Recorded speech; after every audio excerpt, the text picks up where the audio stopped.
on considère le chamanisme comme un truc exotique, en disant c'est un truc qui vient de l'autre côté du monde, de la planète. Et l'Occident s'amuse à... Enfin, c'est un peu récréatif. C'est le mot qui veut ça, parce qu'on a pris un mot qui n'existe pas chez nous. On a pris un mot qui vient de l'Est de l'Europe. Et en fait, en France, on n'a pas de mot équivalent. L'équivalent serait sorcier ou sorcière, mais dès qu'on le prononce, tu vois, on commence à baliser, à mettre des images. Donc on n'a pas d'autre mot. Donc en utilisant ce mot, du coup, on met des images un peu exotiques et ça cache le fait que le chamanisme a des sources en Occident, et particulièrement en France, puisque pour moi, enfin pour moi, pas que pour moi, mais en tout cas dans ma pratique, la source du chamanisme, elle est dans les grottes ornées.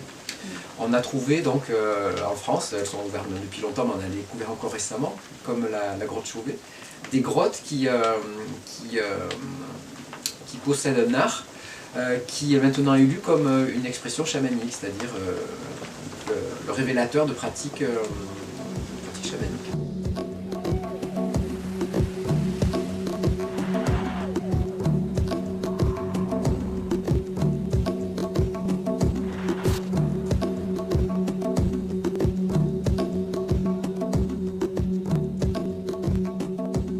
Le chamanisme s'est adapté à toutes les cultures et les temps dans lesquels il a traversé. Et forcément, le chamanisme occidental n'a rien à voir avec celui d'un chasseur-cueilleur ou de quelqu'un qui habite dans la jungle. Il est coloré de quelque chose. Et ce qu'il faut savoir, c'est qu'en Occident, on fonctionne avec la tête. On est des cérébraux, des mentaux, et si on ne tient pas compte de ça dans la pratique chamanique, on risque de plonger dans une multitude d'illusions.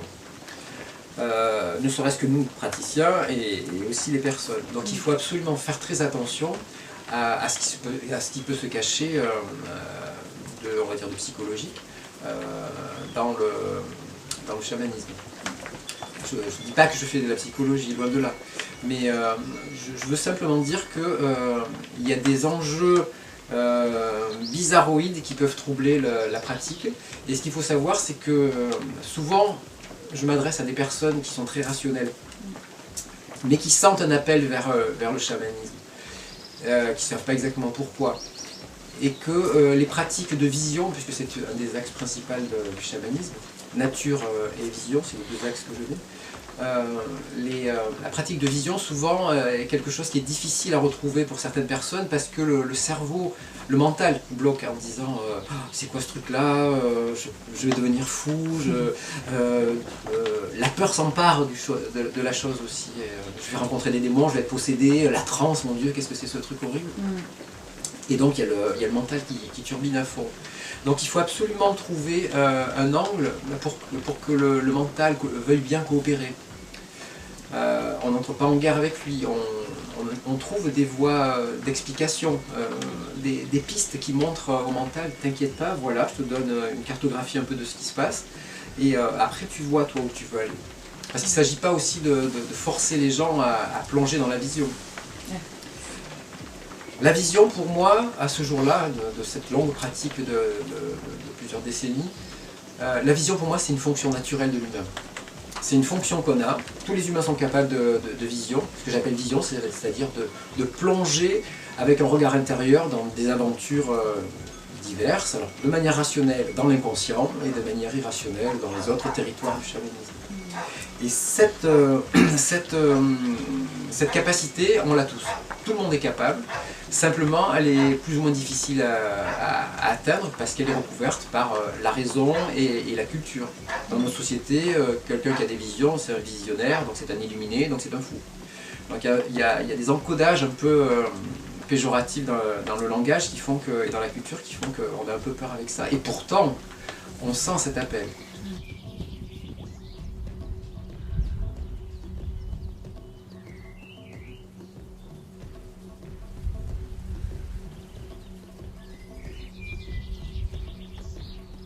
Il me semble qu'en fait c'est une fonction nécessaire et équilibrante pour la psyché qu'on a oublié d'utiliser.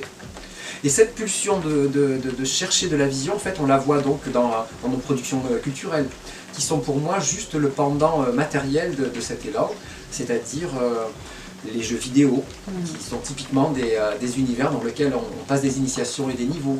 La littérature, qui est aussi des univers parallèles dans lesquels on plonge avec des aventures. Le cinéma, qui nous amène aussi carrément dans des autres univers. Si ce n'est qu'à la différence de tout ça, la vision nous rend actifs de ce qui se passe. C'est-à-dire que dans un film, on ne peut pas se déplacer pour l'instant, dans un jeu vidéo, oui. Mais dans la vision, on peut tout à fait vouloir se déplacer et agir et découvrir d'autres univers. Et ce travail-là de recouvrement de la vision, je pense que ça rééquilibre des choses. Par exemple, j'ai eu un parcours dans la drogue. L'origine, moi, de ma plongée dans la drogue, même si ça s'est compliqué après, c'était vraiment cette quête de l'extase. Donc il est fort possible que beaucoup de gens qui plongent dans la défonce le fassent par quête de l'extase. Après, évidemment, il y a toute l'érosion sociale et toute la douleur qu'on veut cacher par la drogue. Donc après, il y a certains types de drogues qui révèlent plus le besoin de quête d'extase. L'héroïne, par exemple, n'est pas du tout une drogue qui est liée à l'extase. Elle enrobe, elle met une distance. La cocaïne, c'est quelque chose plutôt d'efficacité, de performance. Les psychotropes, par contre, peuvent révéler un désir de quête de l'état de conscience modifié et d'ouverture de la conscience sur d'autres territoires. Donc, pour moi, on aurait profondément cette fonction-là qui n'attend qu'à être activée. Mais pour la toucher, donc justement, il faut arriver à coopérer. Ça, c'est le mot très important, coopérer.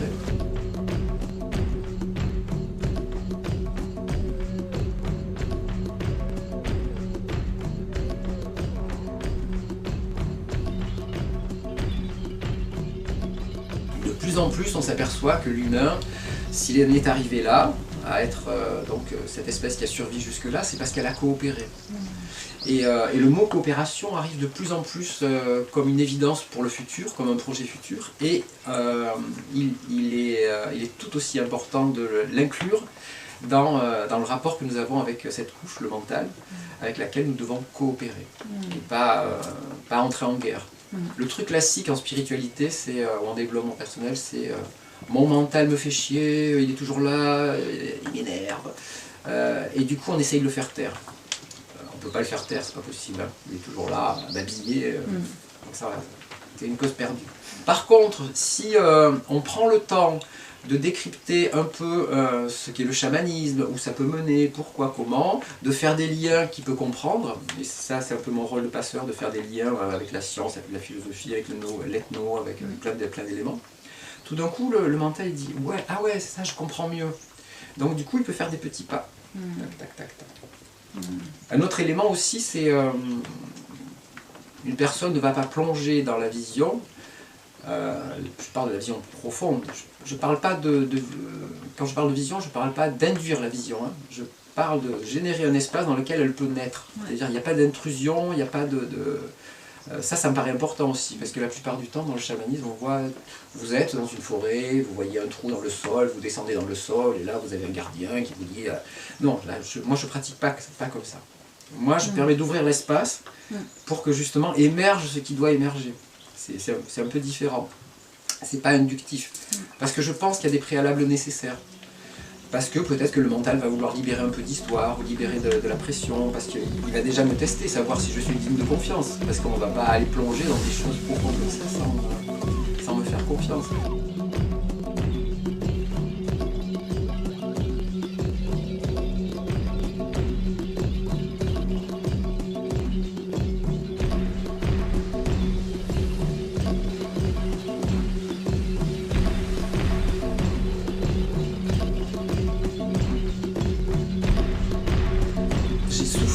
Profondément au cours de mon parcours d'un emprisonnement et je trouve que la liberté est quelque chose de merveilleux. C'est pour ça que mon chamanisme est libertaire. Moi j'aime les êtres libres parce que je ne veux pas moi-même qu'on m'enferme dans des pratiques, sinon j'aurai dans les brancards. Donc je veille toujours, j'ai toujours cette acuité de faire que ma parole, et je le répète sans cesse, ma parole n'enferme pas les personnes dans un savoir, parce que comme je suis dans cette posture de chaman, et j'invite sans cesse à ce que l'autre trouve sa propre parole, sa propre singularité. La nature, naturellement, crée sans cesse de la différence. Et alors les thèses à la con sur des sociétés qui seraient génératrices de normes et de machins, je trouve ça complètement hors nature. Si tu en observes la nature ne fait aucun flocon de neige, pareil. Ne fait aucune fleur de pissenlit, pareil. Aucun cristal de quartz, pareil. Donc naturellement, la nature crée sans arrêt des embranchements de différences qui donnent effectivement des ouvertures de nouvelles espèces, de nouveaux possibles. Et c'est pareil pour nous. Je me refuse, parce que je vis dans la nature depuis très longtemps, et j'ai observé, et je fais partie de ce tout, je me refuse à normaliser. Justement, si on fait attention dans une société, ce qui enrichit la société, ce sont les marges. Les marges sont rejetées pendant un certain temps, et puis un jour, ça devient la norme. C'est bien parce que des Rimbaud, un jour, ont explosé le langage et la poésie, et ont été rejetés, qu'un jour on se retrouve avec des lycées Rimbaud et avec l'apprentissage, enfin, l'écoute de sa poésie à l'école. Donc c'est précieux, c'est extrêmement précieux parce que ça contient tous les potentiels du futur. Et ça, il ne faut pas l'éteindre. Donc ça, moi je veille, et ça c'est lié à mon parcours complètement atypique, et dans la marge, et dans la drogue, la prostitution, et donc je connais la cour des miracles, je connais tout cet univers-là, et je sais combien il est riche de beaucoup de choses. Donc ça, pour moi, c'est important, de veiller, et j'essaye toujours de ne pas plonger dans ce truc. Après, j'ai beaucoup travaillé sur moi pour ne pas être dans une nécessité outrancière de narcissisation par rapport au regard des autres. On n'en sort pas de ce truc, bien sûr, on a toujours besoin d'un regard qui nous nourrit, qui nous fait du bien, mais il ne faut pas que ça dépasse une certaine limite. Bon, après, j'ai cette limite de liberté. J'ai besoin qu'on me fiche la paix, et j'ai pas envie qu'on m'accroche comme un gourou, je ne sais quoi. Je veux être libre, et donc je le souhaite aussi pour les autres.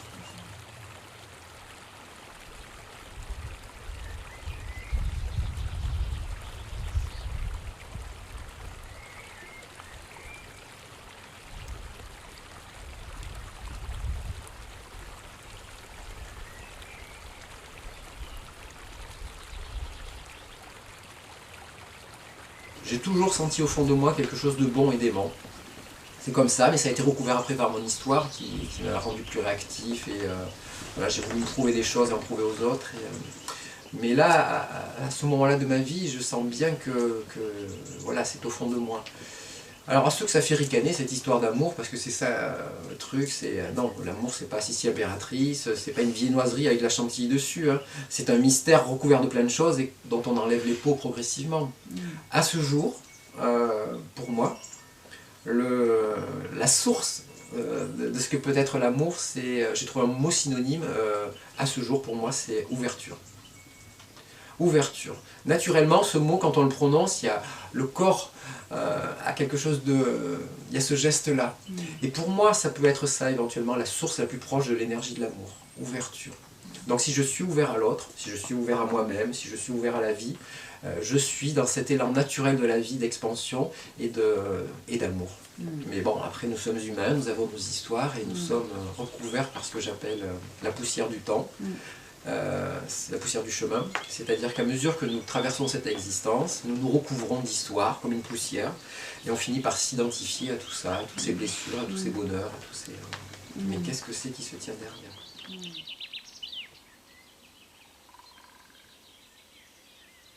Mon expérience est très particulière.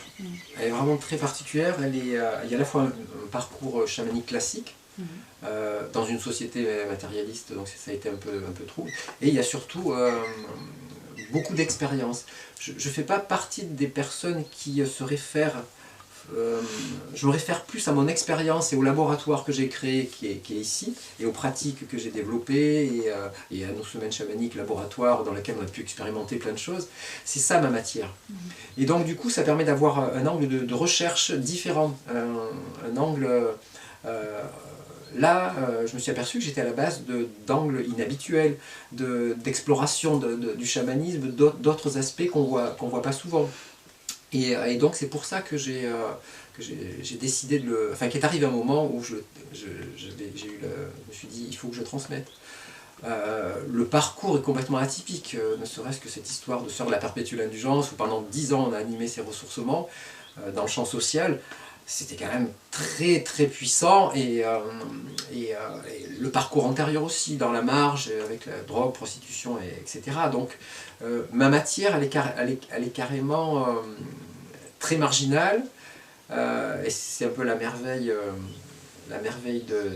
d'un traumatisme antérieur qui m'avait plongé là-dedans. Mais merci. Et donc cette matière-là atypique, justement, elle permet d'avoir d'autres angles, et surtout, dans ce parcours, ce que j'ai appris qui est capital, c'était cette histoire de singularité, de respect de la singularité de chacun. Et de la merveilleuse beauté de la singularité, et qui est un joyau qu'on doit préserver, on doit ne pas formater les personnes. On doit créer un espace de liberté qui permet de faire émerger les plus belles choses. L'humanité a besoin de ça. Dès qu'on met de l'emprise, on va générer une société de peur. Et nous sommes suffisamment pleins de peur pour ne plus en rajouter. Je suis à une partie de ma vie où tout d'un coup je sens suffisamment de fluidité pour goûter profondément ce qu'est la vie, et aussi pouvoir transmettre avec le recul que permet cette fluidité. Voilà, après je peux être ferme. Ça demande aussi, le chamanisme demande aussi des fois une certaine fermeté, un tranchant, ou quelquefois aussi à être tranchant, c'est ça. Mais la plupart du temps, je suis un garçon et un homme doux. Garçon, c'est le côté, l'enfant est toujours là, et puis l'adulte, voilà, qui rentre dans une nouvelle phase de sa vie qui est la vieillesse, qui amène une forme de sagesse et qui pacifie beaucoup de choses. Ça aussi, beaucoup de gens ont peur de la vieillesse, mais à chaque âge, à chaque moment, on gagne quelque chose. Je n'échangerai pour jamais ma tête de maintenant. Et puis voilà, le temps qui passe, voilà, le corps, c'est pas grave. J'ai des repères de vieillesse qui sont merveilleux. Je me rappelle, au départ, une fois, j'ai vu un vieux moine touriner comme ça, comme une vieille pomme.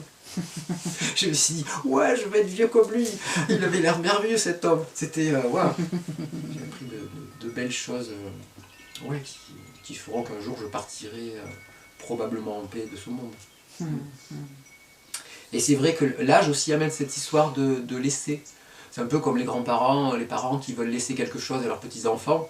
Voilà, mon héritage sera immatériel. Je laisserai quelque chose et chacun fera après ce qu'il veut. C'est comme les sous qu'on laisse les grands-parents, après on les utilise comme on veut.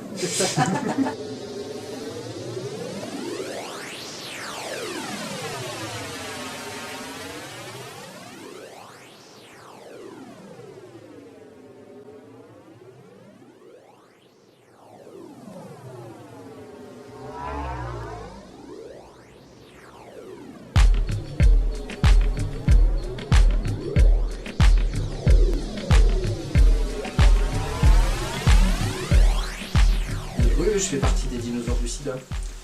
Je fais partie de ce qu'on appelle les long-term survivors, des survivants à long terme de l'histoire du sida. Et j'ai traversé l'histoire du sida, effectivement, avec, au tout début de l'histoire, donc cette espèce de chose qui était considérée comme la peste et qu'il fallait cacher.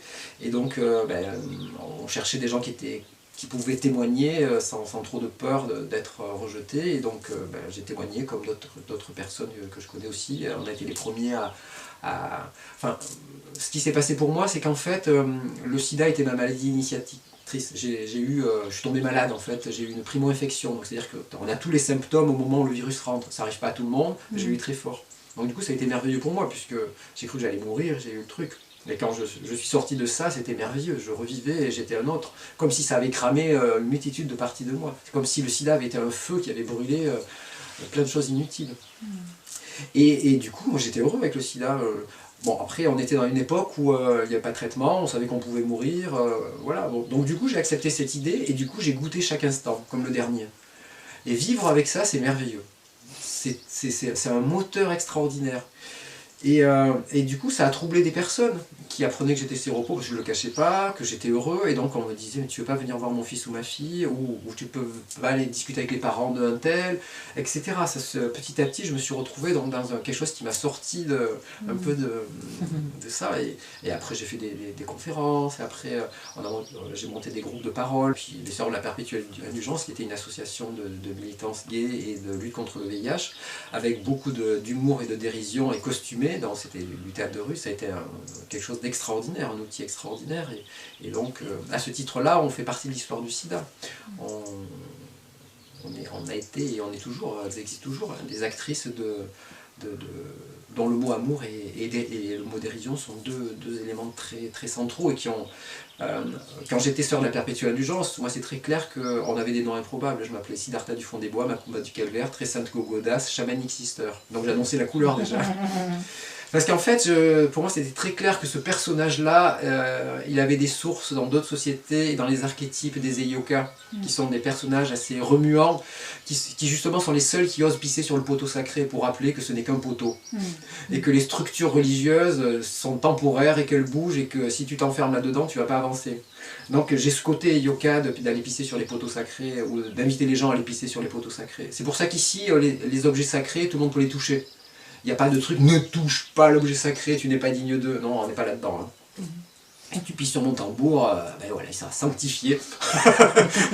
Il sera sanctifié de ton urine.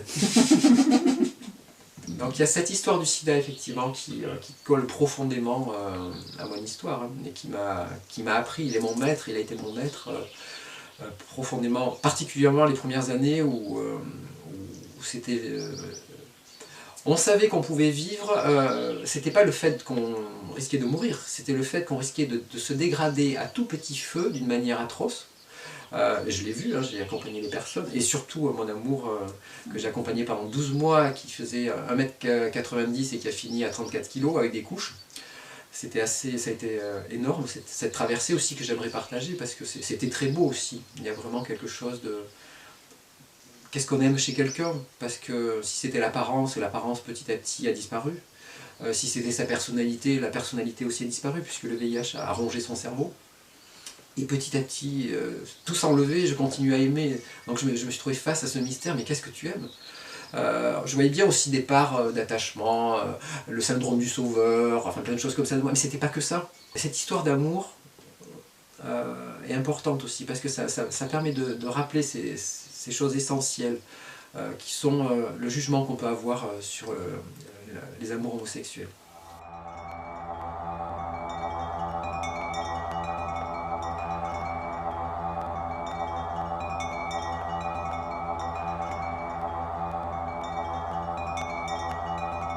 De voir fleurir des personnes, ça me procure un plaisir énorme. Donc voilà, ça c'est égoïste, je prends mon pied quoi. Ouais. Mais comme ça tombe bien, l'autre aussi. Voilà, l'autre aussi. Donc du coup, voilà, c'est ça l'échange, c'est peut-être ça le mystère de l'échange. Mais effectivement, je prends mon pied, je suis dans l'émotion de voir la beauté de l'émergence d'une personne et je me dis, oh putain. Et quand je vois aussi souvent on dit, voilà, toi, le chaman, la personne qui travaille sur elle, et puis tout d'un coup tu vois ton voisin, par exemple, qui est chasseur, qui paraît un gros crétin, et en fait tu t'aperçois que cet homme-là, c'est un saint à sa manière avec sa famille. Donc il n'y a pas de critères à avoir sur plus ou moins évolué, c'est ce qu'on trouve souvent en spiritualité. Oh mais non, mais ils ont des vibrations à la con. Non, mais il ne faut surtout pas mettre de valeur dans les rapports humains. Tout le monde est capable de choses extraordinairement belles à des angles différents. C'est vrai que des fois on a l'impression que je fais des trucs magiques, mais non, c'est pas moi qui les fais. Moi juste, je suis moi. Je pense que c'est ça la magie. Je m'approche de plus en plus de qui je suis moi, et il se trouve que ce qui je suis moi, que j'ai découvert, comme il aime profondément l'amour, je suis amoureux de l'amour, hein, je ne le cache pas, forcément ça génère des choses. Et puis bon, ici il y a beaucoup de rire aussi. Ouais. Il y a beaucoup de trucs, mais complètement largués. Le rire fait vraiment partie de ce lieu, et ça, le rire, c'est magique. Oui, c'est ça. Une spiritualité sans rire, faut faire gaffe. Ça, c'est